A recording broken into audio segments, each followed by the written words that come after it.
We now learn about radicals and surds, and the idea behind this introduction is to get used to some of the definitions and terminology that we'll need to know when studying radicals. Put simply, a radical is any number written under a root. That could be a square root or a cube root. In fact, it could be any root. In this course, though, we'll be focusing on square roots.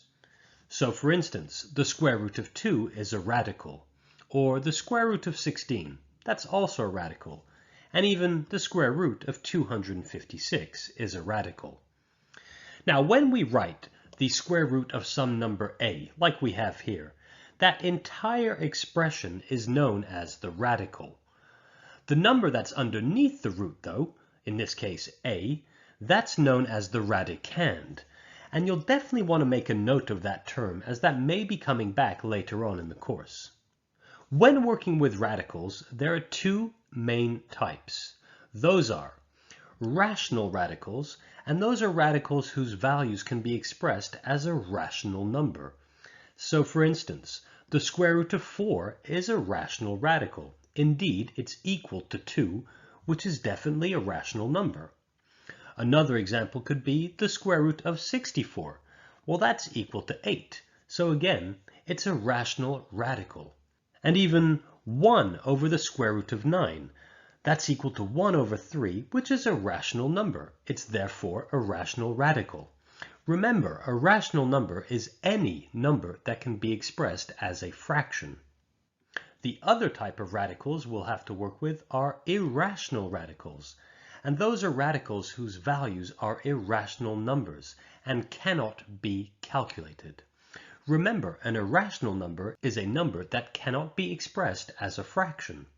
For instance, if we have the square root of 2, well, you can go ahead and check with your calculators, but that'll give you something like 1.41421, and it will go on that way. And in fact, there's no end to the decimals in the square root of 2, and there's no pattern either. So it's not a recurring decimal. This is an irrational number. The square root of 2 is therefore an irrational radical.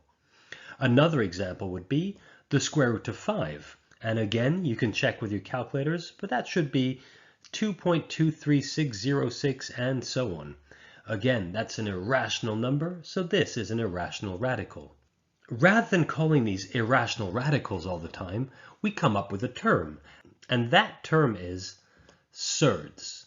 So a surd is a radical which is an irrational radical. So in summary, a radical is any number written under a root. A surd, on the other hand, is a radical whose value is an irrational number. Something like square root of 2 or square root of 3 or square root of 7.